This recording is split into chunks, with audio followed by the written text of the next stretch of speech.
Professor Firoz Cachalia has been appointed the new Acting Minister of Police, effective from August the 1st. Cachalia formally assumes office next month after his tenure at the University of the Witwatersrand ends. In the interim, an acting minister will be appointed from within cabinet ranks. The constitutional law expert and former Gauteng MEC for Community Safety is currently chairing the National Anti-Corruption Advisory Council and joins me now. Prof. Cachalia, good morning to you. Thanks for your time. I know it's been a busy round of interviews. And I think for the benefit of our viewers who haven't been reading the various news media, take us back to the call you got, these insistent calls from the presidency that went unanswered until you eventually picked up the phone, and how that went. Well, yeah, it was Sunday. I was relaxing, watching sport, the Wimbledon. I was looking forward to the football. So. And then I have a loft upstairs where the phone was being charged. It has a very slight ringtone. I heard the ringtone from time to time, but I ignored the call because I was charging the phone. And now it turns out that the presidency had been trying to get hold of me for much of the day.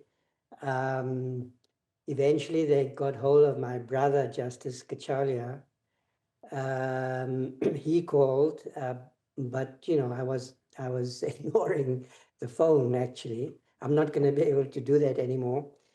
And then they got hold of my wife, and my wife happened to be sitting with me in the lounge watching the tennis with me.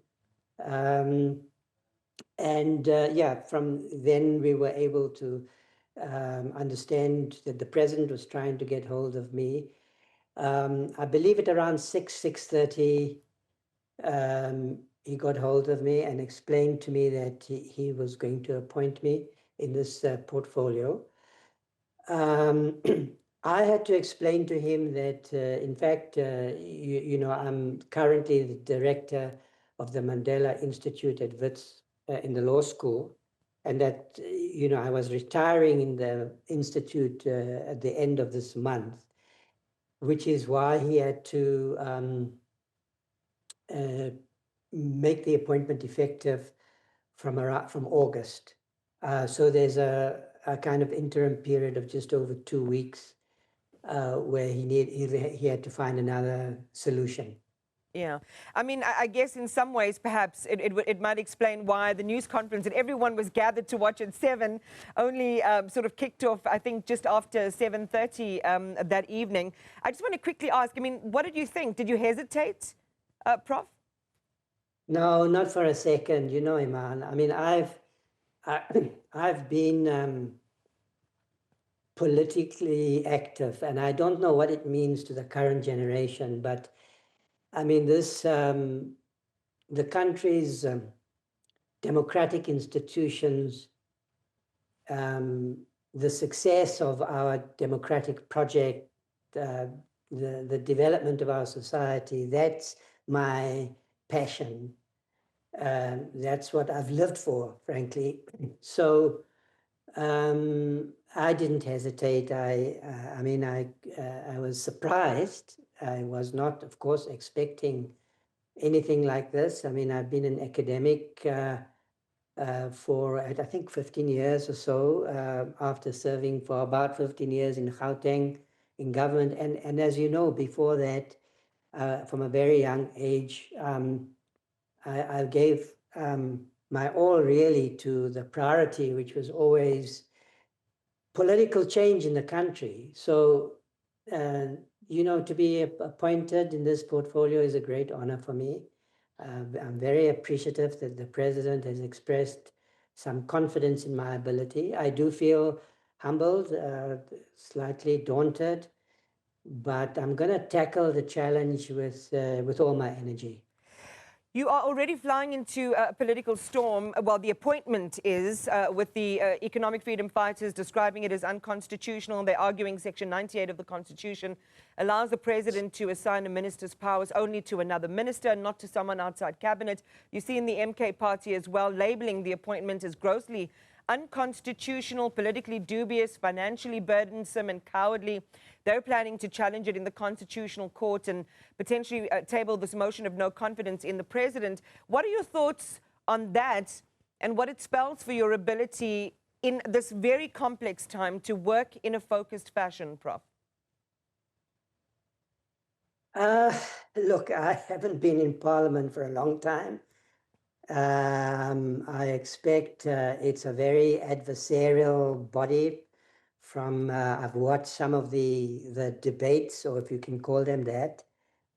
I'm going to have to work to build trust, not only with the police, but in Parliament with the government of national unity and also with the government's parliamentary opponents.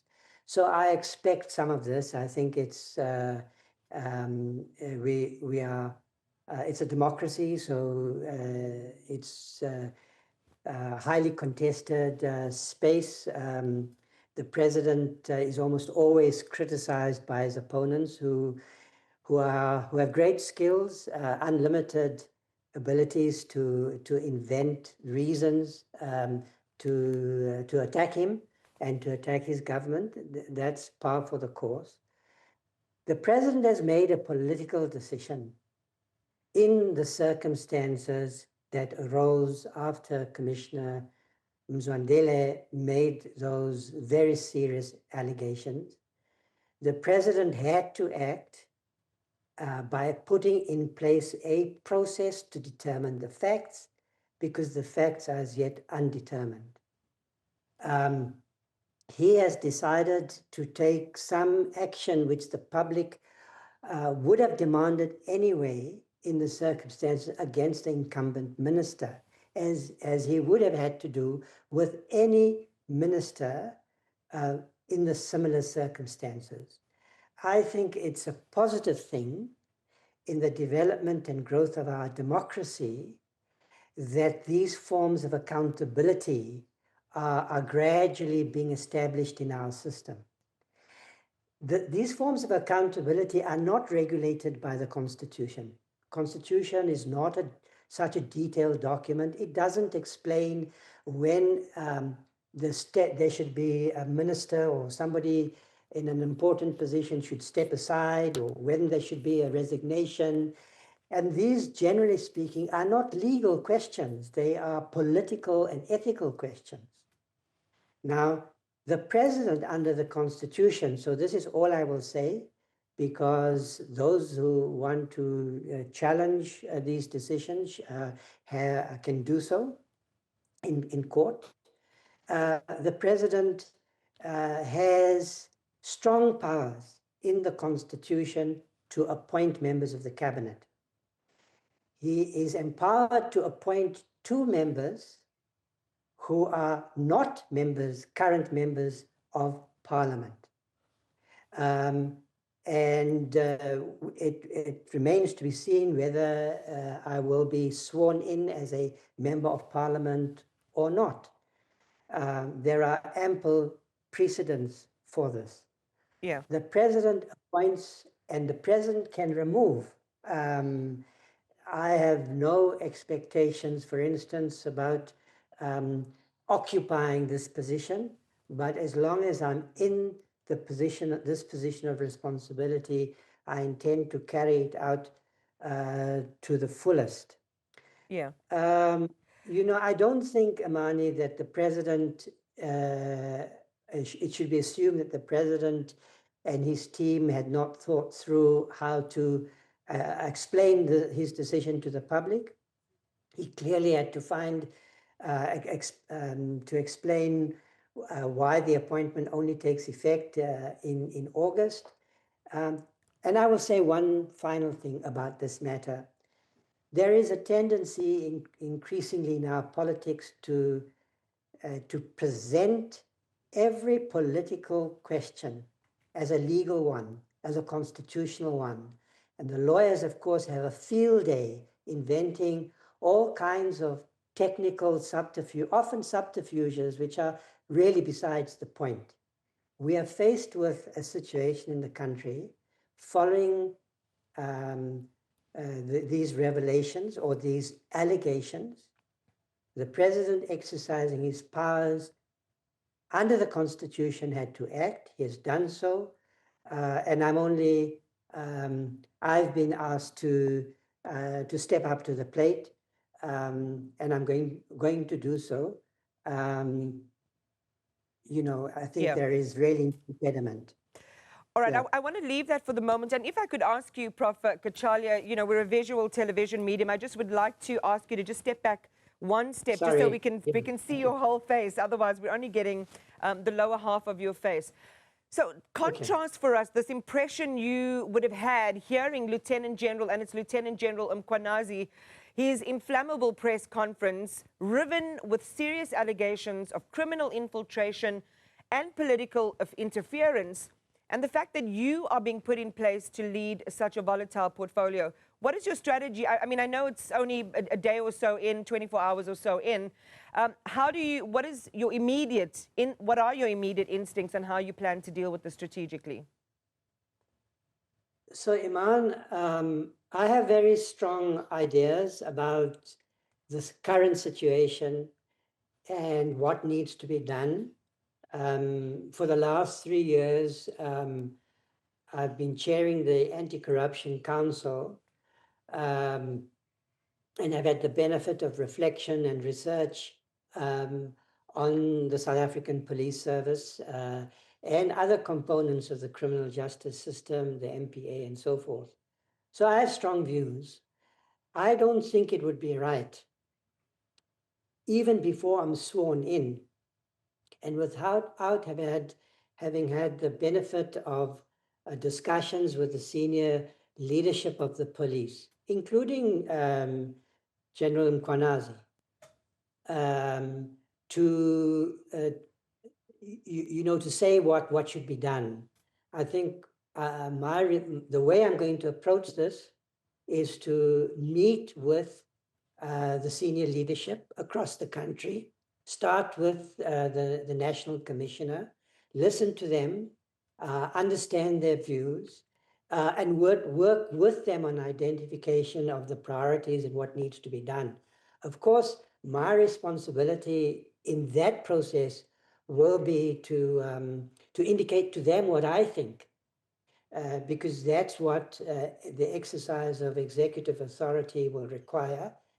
And then we will have to work out how to communicate what we as a team think should be done and how we should proceed. Yeah. Let me say that I'm looking forward to the Judicial Commission of Inquiry process, because I think that's going to be of enormous assistance to me. The commission, as you know, has to report in 3 months, and then again, apparently in 6 months.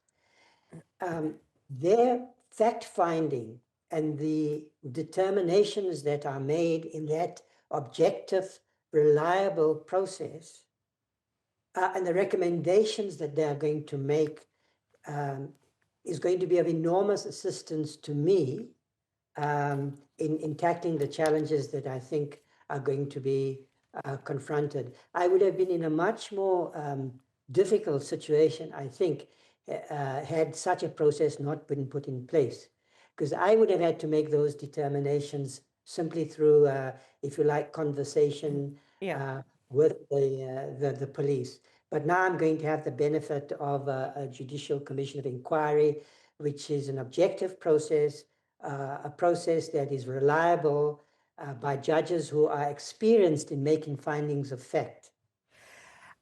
Well, look, I want to come back to the fact that we're in an urgent situation, Prof. Cachalia, and whether we do have the luxury of waiting the 3 to 6 months for those interim reports and for some of those initial findings. But you said something interesting, and I think it's important to put that back into focus. Your work as the chair of the National Corruption Advisory Council, this is NACAC. You did deliver a report which exposed deep failures in SAP's crime intelligence. It recommended urgent reforms, yet understanding is that the presidency neither made it public nor acted on those proposals. So now that you are in a position to act, do you think that there would be concrete and immediate steps informed by that work that will allow you to implement some of the the reforms that your report called for? So, a couple of things. So, yes, I think that the work that the council did, and that report hasn't been published. So I would say that some of what, sorry, I'm getting, just 1 second, my phone's ringing incessantly, is not accurate. The report, you're quite right, though, has not been made public yet because it also has to be processed for decision-making through the executive system. So by consulting departments, there are cabinet subcommittees and so forth. We have presented our midterm report to the president. You're quite right about that. It does contain some strong recommendations for establishing a new anti-corruption agency. I won't go into the detail now unless you want to pursue that matter, but I think it's a strong recommendation. We have also, that's on the prevention side, preventing corruption, which I think is also very important. We've also done a lot of research and made findings and recommendations on the law enforcement side. I will certainly now have the opportunity in this portfolio to share my views and the reasoning and recommendations of the council in my new portfolio and responsibility. So to some extent, I think it will give impetus to the council's work. I guess the concern is, I mean, how long ago, Prof. Cachalia, was that report given to the president? So let me just come back to that question. You indicated that in response to my answer about the Judicial Commission and my observation that I think it's going to be a helpful process. Your worries that what happens then in the interim. Look, as soon as I'm appointed, rather sworn in, I'm going to have to hit the ground running by initiating the discussions that I said I would with the National Commissioner. I'll start there. I probably, having listened to him, will visit KwaZulu-Natal as a priority and meet with the relevant decision makers there, possibly also with the provincial government, MEC, and so forth. So in my mind, the process that I need to follow is quite clear. What I'm saying to you is that the findings that the Judicial Commission of Inquiry is going to make and the process that they're going to follow in making those determinations and recommendations is going to be enormously helpful. Let me give you an example. Let's say if they look at, we know that there is a problem with the tender process in the police and in fact in many departments. Now, they are going to have to look at that matter and they might well arrive at systemic recommendations about how to restructure and improve accountability in the tendering process. I would have had to do that anyway. I now have the benefit of 3 judges who are going to go into the system, conduct the necessary inquiries, make the necessary factual determinations, and provide recommendations for the president and myself. So that's why I think it's a helpful process. It doesn't mean that I will not have to act as soon as I'm, sworn in. And of course, I have quite strong ideas, which I don't, if you can understand why, not before, because I haven't met with the National Commissioner. I have some proposals to make to him about what needs to happen in the police as a matter of urgency in the light of the serious allegations that General Mkhwanazi has made. We cannot ignore them. The president has not ignored them. I'm not going to be able to ignore them. That's why I want to meet the national commissioner, and I'm going to be probably, having spoken with him, we might agree to prioritize a visit to KwaZulu-Natal. And again, one can appreciate, as you say, you've got to hit the ground running, but there are a lot of interests that you have to manage and a lot of consultation with all of those stakeholders that needs to be done. I want to go back to your National Corruption Advisory Council report. And I had asked before you went into explain to us, and I think that was important, around how you work between the 3 to 6 months, is when that report was given to the president, because you talked about systemic failures, and these were some of the things that were discovered in your report. And given the time lapse, one thinks, without acting on it, without taking heed to some of those recommendations, again, corruption has just been given the time and the environment to take root even further. So just talk to us about when that report was given and the response you got from the presidency on that report. So the report was ready. That's the midterm report. We now have a closeout report, which is in the process of being finalized, and which I presented to the president's team with the council last week. And remember that the president was in Brazil. The president had to come back, deal with this crisis, visit, participate or attend the funeral of our former deputy president. And notwithstanding all of that, the meeting went ahead with the council. The president wasn't present, but the president called me to indicate that he was ill. And again, when he spoke to me on Sunday evening, apologized profusely again. But his whole team was there. So we've presented our closeout report, but it's in the process of being finalized and printed and so forth by the end of August, hopefully. The midterm report was completed sometime before the last election. And yes, the processing of that report has taken too long. But we presented that report in a national summit, in public. Second, the report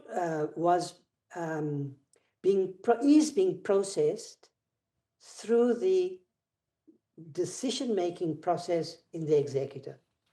Now, that is a protracted process because, for instance, the mandate of the council overlaps with the mandate of the Department of Justice. The report's recommendations require a policy decision. They will require budget allocations. They will require, because we are recommending the establishment of a new agency. Yeah. And whenever you establish a new agency, there are different opinions. There are competing priorities and so forth. Our report has already been considered by the JCPS cluster, made up of senior officials at Director General level, and I have been asked to present that report at the JCPS retreat, which apparently takes place early in August. Yeah. So yes, it has taken too long because there's a time cost in any project of anti-corruption reform. We have got to get on top of this problem as a matter of urgency. So we did express our concerns to the presidency about the time it has taken, but the president has assured the council and myself of his commitment to this process. Yeah. And I have now assured that the report will be processed through the executive system, but this is an advisory body. right? It's not so. So other departments, other role players have to have the opportunity to express a view. Are our recommendations the correct ones in their view? Okay. And so there's going to be complexity and contestation, but we as a council think that we have made a sound recommendation, and we're hoping that the cabinet will adopt our recommendation. I'm hoping to deal with two quick things before we have to wrap, and they're both important. So let's see if we can get through them very quickly. Prof. Cachalia, you are a long-time ANC member. How will you ensure that your decisions are insulated from political pressure, especially when investigations may implicate and have, as per the suggestion or the allegations made by Lieutenant General Mkhwanazi, implicate individuals inside inside the ANC?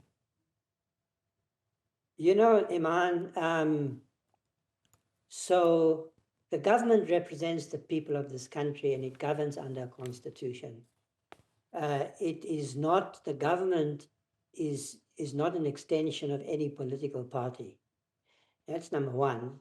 Number two, you know, fighting corruption is a national priority. That has to govern how I exercise my responsibilities without fear or favor. I would say this to you, which may come as a surprise to many of your listeners. You know, I grew up with strong political principles and loyalties. I have a view about what the ANC historically has stood for and what it should stand for. My ANC loyalties require that I act in accordance with the country's priorities.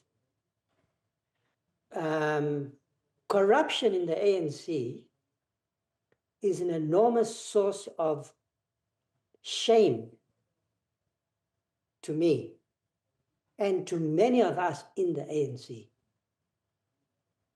And I think that the president knows what I think about these issues, because I've never been reluctant to express my views, and they are expressed freely in the ANC. Everyone in the ANC knows where I stand on these matters. So it's my ANC conscience that requires that that I tackle these challenges with principles, with a clear commitment to the country's democratic institutions, among others, you know, the safety and security of our people. That is what will guide me. Well, let me squeeze in another quick one then, Prof. And one of our viewers is asking around the teeth that you will have. I mean, you're in an interim position, an acting position, and we want to know, and you have the benefit of this report, or the work that you've been doing on the council would show you these systemic problems and the need for reform in police, the coordination that needs to exist between all of the units, the SIU, the Hawks, the SAPs, and so on. Are you going to be able to push through, if you decide, a new policing reform bill, for example, or Parliament to amend laws governing crime intelligence oversight? So the way, you know, a lot of confusion has arisen because the president has described this as an acting appointment, in the light also of the fact that I explained to the president that that I could only be appointed with effect from the 1st of August. The president appoints ministers to his cabinet, and he can remove them at any time. That all of the members of the cabinet are in that position. So the way I will approach this portfolio is that I have been appointed, once I'm sworn in, as the Minister of the South African Police Service, until the president says otherwise, if he does. And if he does, I will accept that decision graciously. Yeah. If, on the other hand, it allows me to continue, I will do that. Do you think that Mkhwanazi overstepped, or does this bear the hallmarks of somebody who was desperate to get these allegations out in public? I think when I meet him, I will say to him, I will ask him, because his decision to call that press conference was highly unusual. Certainly in the ordinary course of his duties and responsibilities, he should, a person in his position should not act in that way. But in the circumstances that he found himself, he decided that he needed to make these allegations public. They're very serious. And if it turns out that there was merit to his allegations, then we will be able to see in retrospect that he was perfectly justified in doing what he did. Professor Cachalia, thanks for your time this morning. We do appreciate it.